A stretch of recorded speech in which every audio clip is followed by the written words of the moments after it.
Clumsy-Hans. Deep in the heart of the country there is an old manor house. The squire lived there with his two sons, who considered themselves to be so clever, even had they only been half as bright, it would have been ample. They wanted to try for a hand of the king's daughter, for she had publicly announced that she would take for a husband the young man who would be able to express his thoughts most lucidly. For a whole week the two sons prepared themselves for this task. One of them learned the whole of the Latin dictionary by heart, and on top of it 3 annual volumes of the town's paper, and he could recite all that forward and backward as his examiner pleased. The other had interested himself in the laws of the craftsmen's guilds, and knew by heart what every guild leader would have to know. He did this because he thought such knowledge would enable him to have a say in the affairs of state. Besides, he was very clever with his hands. He could embroider garments with roses and other flowers.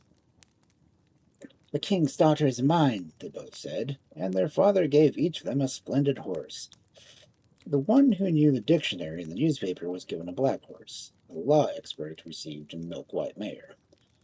The two young men were smeared their mouths with cod-liver oil to make their lips pliable. All the servants assembled in the yard to see the brothers depart. Just then their third brother came along, for the squire had 3 sons, but that one never counted for much because he was not so knowledgeable as the others. They called him Clumsy-Hans. "Why are you two off to?" asked Clumsy-Hans. "You're wearing your Sunday best." "We're going to the king's court to apply for the hand of the king's daughter by talking. Don't you know what has been publicly announced all over the country?" "Jolly good, I'll come with you," exclaimed Clumsy-Hans, but the brothers only laughed and rode away. "Father," said Clumsy-Hans, "I have to have a horse. I want to get married. If she will have me, why, she will get me. If she does not want me, I shall get her just the same." "Don't think of such nonsense," replied the father. "I'm not going to give you a horse. You cannot talk. You do not know how to express your thoughts. Your brothers are quite different." "All right," said Clumsy-Hans. "If I cannot have a horse, I will take the he-goat. He is mine and able to carry me." No sooner had he said this than he mounted the goat, dug his heels in, and sped away. And he raced along the great highway as if ridden by a storm. "Hey ho, here I come!" Clumsy-Hans shouted and sang so that it echoed far and wide. Meanwhile the brothers were traveling at a much slower pace. They did not speak to each other. They were thinking. They were rehearsing in their minds all the smart and clever things they were going to say. Every point had to be thought out most carefully. "Hey!" shouted Clumsy-Hans. "Here I am. Just have a look and see what I found on the highway." And he showed them a dead crow, which he had picked up. "Clumsy fellow," said the brothers. "What do you think you are going to do with it?" "With the crow? Well, I'm going to give it to the princess." "Yeah, you do that." They laughed and rode on. "Hey, here I am again. Look what I've found now. It's not every day that you find that on the highway." The brothers turned around to see what else he could have found now. "Clumsy fellow," they snorted again. "That is an old clog without its uppers.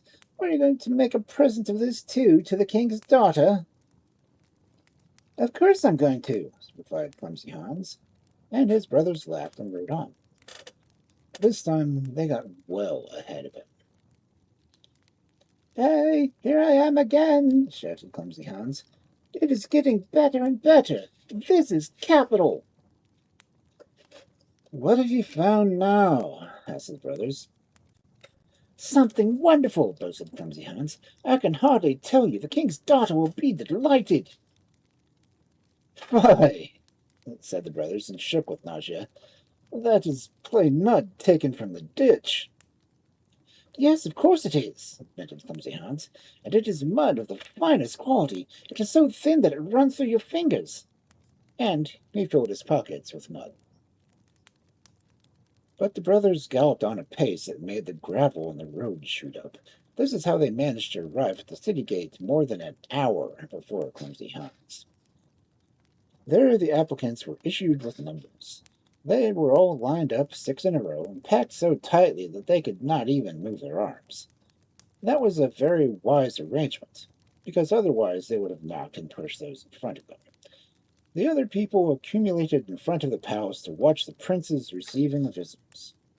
As soon, however, as the suitor had taken into the royal reception hall, his power of speech left him completely. "This one is no good," the princess would shout. "Throw him out." At last, it was that brother's turn who knew the dictionary by heart, forward and backward. But he had completely forgotten everything. The ceiling of the reception hall was made of mirrors, so that he saw himself standing upside down. At each window there were 3 clerks and 1 foreman clerk. They had to take down every word that was spoken so that it could be published in the newspaper the very same day. The paper could be bought in the street corner for a penny, and this was bound to intimidate the suitors. Also, the floorboards creaked and the stove was heated to such a degree that the air was stifling. "It's terribly hot in here," said the suitor. "True," said the king's daughter, "but my father was frying chickens today." Well, there he stood like a sheep. He had not reckoned with that sort of conversation. He did not know what to say. He had meant to be so clever and witty, but now he could not think of anything. "He is no good," said the princess. "Throw him out." And so he had to leave. Now it was the other brother's turn. "How hot it is in here," he said. "True, we're frying chickens today," replied the princess. What?" he stammered, and all the clerks quickly wrote down. What, "He is no good," said the princess. "Throw him out." Now it was the turn of Clumsy-Hans. He rode into the reception hall on his goat. "What a terrible heat," he said. "True, I'm frying chickens today," answered the princess. "Well, that's fine," replied Clumsy-Hans. "In that case, I'll fry my crow with your chickens." "We can do that," said the princess. "But had you forgot anything to fry it in? I've neither a pot nor a saucepan." "Oh, that's no trouble," said Clumsy-Hans. "I've got a cooking vessel and a vessel made of tin." And with that, he produced an old clog and put the crow into it. "That will be a fine dish," said the princess. "But where are we to get the soup from?" "I've got some in my pocket," said Clumsy-Hans. "There's such a lot of it, I can even throw some away." And with that, he put his hand in his pocket and flung out a little mud. "I like that fellow," laughed the king's daughter. "You seem to be the only one who can speak and answer when asked. I would like to have you as my husband.